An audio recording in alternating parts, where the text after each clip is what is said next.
This video will go over how to create responsive designs in Builder. Responsive design is all about creating pages that look great on all devices, from desktop, tablet, and mobile. A responsive web design will automatically adjust for those different screen sizes.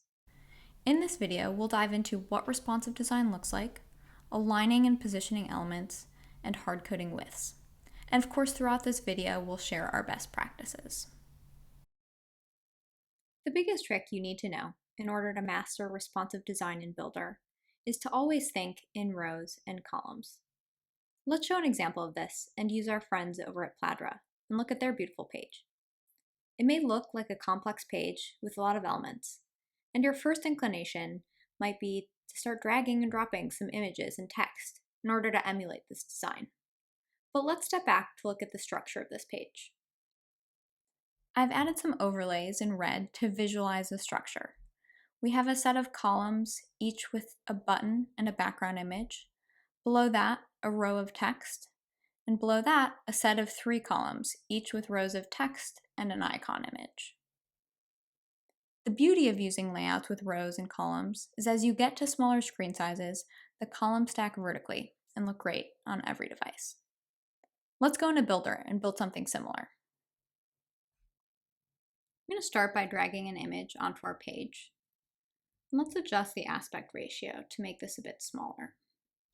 Below that, I'll add a set of columns, maybe just an image on the left, and on the right, some text, and another set of columns within, with 2 images. Keep in mind, you can have elements nested within other elements. From where we've started, this page is already more complex, and it automatically looks great on every device because we've stuck with the concept of rows and columns. Now let's make some adjustments. We'll drag this text down a little bit by adding margin. Margin tells content to push away. It's great when you want to make small adjustments to the look and feel. Maybe I want to replace these 2 images with buttons, some call to action, such as a shop men's and shop women's. I'm going to drag some buttons in here and remove my images. I'll pull them away from the sides a little bit to give them a more centered feel. This is starting to look really great. There are a couple things to be careful of. The first thing is excessive margins. It's great how easy it can be to drag these buttons around and make adjustments, but if I start pulling them in a lot, we could start running into some problems. Let's pull on the sides quite a bit, giving them an even more centered feel. Great. Now once we start moving the size of the screen, we'll see the buttons getting smaller until we get to mobile, where it's really tiny. In fact, if we look at our Style tab, our left margin is 136 pixels and our right margin is 95 pixels. On mobile, that's a large amount.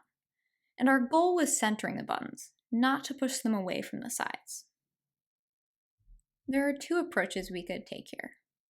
One is to simply adjust the style in mobile view by removing those margins. When we're in mobile preview, any edits we make will only apply to mobile devices or smaller. There's a better way to do this, and that's using the alignment controls instead, and they're located at the top of the Style tab. Alignment is an automatic way to position your content. In my case, I want to center the buttons horizontally. And these dashed lines here indicate that we're pushing away automatically from each side, so that as we change the position of our window, the buttons always stay centered without resizing. Alignment is very useful to push content down, up, left, and right. You should always opt for these alignment tools when we're thinking about positioning your content, rather than using margins to push away from the sides. And check the device previews throughout the page building process to avoid any unexpected final results in other views. Another common pitfall is hard-coding widths. For instance, maybe you want this image here to be smaller or much larger. I might be tempted to go in and make this 800 pixels. Now it's overlapping some of our text here, but let's just look at the image itself. This time, when I switch to mobile view, part of that image is completely off the screen, when we really wanted it to shrink and adapt. Hard coding a width is not useful for a responsive design. We want our elements to be fluid and automatically resize. Instead, if you want this image to be larger, a better approach is to adjust the distance between the columns, making the left column much larger, taking up more space. This also works in the opposite direction as well. Another important tip to mention is you don't actually need content in both columns. In fact, I can drag an empty box into my right column, delete my buttons, delete my text, and now I just have this left-aligned image and nothing on the right. If I decide later I want to add text, I can simply drag and drop some text back in the right. It's not to say you shouldn't use margins or set widths in your design, but remember you'll likely need to adjust your designs for different viewports. Also, it's important to mention cascading styles here. When you make edits to desktop view, those same styles cascade down to tablet and mobile as well. If you add style in tablet view, those styles will affect tablet and mobile, and if you make changes in mobile, it will affect mobile devices and smaller. Just to recap, some important takeaways of responsive design are to think and design your page in terms of rows and columns. Check the device previews throughout the page building process to avoid any unexpected final results in other views.